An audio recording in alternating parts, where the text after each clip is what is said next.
This MMA 30 segment is brought to you by Cheaterville.com. Don't be the last to know. Listen, this season of The Ultimate Fighter is probably the funniest damn thing on television, bar none. I was the victim of some damn good jokes by Michael's team, and I put some shitty jokes on them. See, what happened was Jason initiated the practical jokes. No, don't spoil it. No, come on. You played a practical joke and it was awful. It was pitiful, you know. But if that's the game you want to play... I just like how you say pitiful. Then, unfortunately, you know, we have a little more going on upstairs than you guys. Fair enough. And we made you look like idiots. All right. That's your view. A lot of antidepressant medication. As you know, I have social anxiety disorder, and that's really powered me through and allowed me to live a happy life with Mr. Kyogi. As you can see from the little highlight at the end there, you know what I mean? I think I showed a little restraint this season. You know, Miller nearly got beat up a couple of times, but that'd take the it'd take the anticipation out of our fight. So I couldn't do him there and then on the show. It would have been easy, but I decided not to. So we'll have to save it for December. You cool with that? Save your breath for cooling your pies. Whatever that means.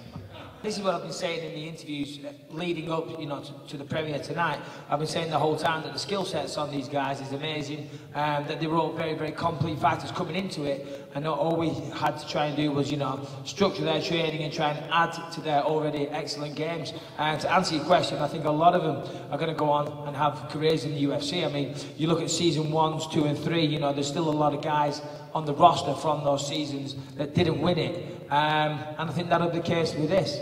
With this season. Yeah, I mean, right there, the level of the elimination fights is fantastic.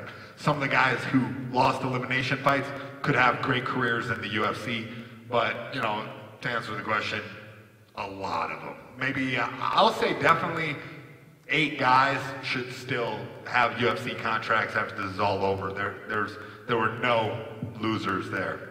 Yeah, I mean, they were definitely like catching flies. They're everywhere. But, you know, I got a chance to train with some of the guys. I mean, it wasn't, you know, if they were close to my weight, I'd be in the room every day with them training. But, you know, they're lighter weights.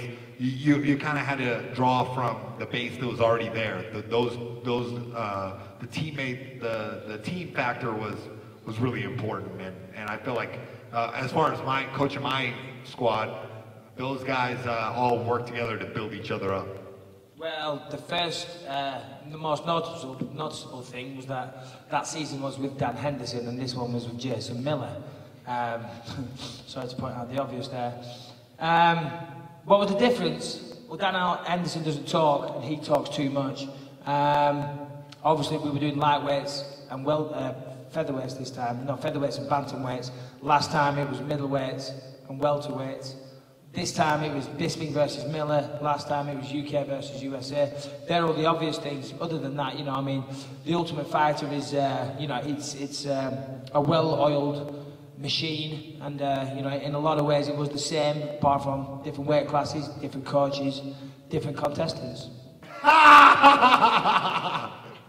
No, I feel like it's going to draw more people in, if anything. The fact that you got 2 big personalities here is going to do nothing but, you know, push it away from you, the hardcore fan base, to the more normal, average, everyday person who's flipping through the channels and like, well, this is crazy.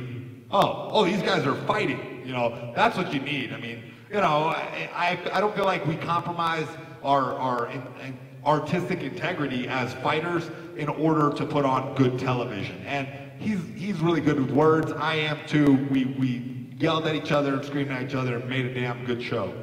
Listen, at the end of the day, what you're seeing there is highlights from, you know, a lot of film. You know, what was it, 6 weeks or so in Vegas, you know, a few little snippets.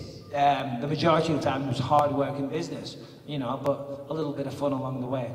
This MMA 30 segment is brought to you by Cheaterville.com. Don't be the last to know.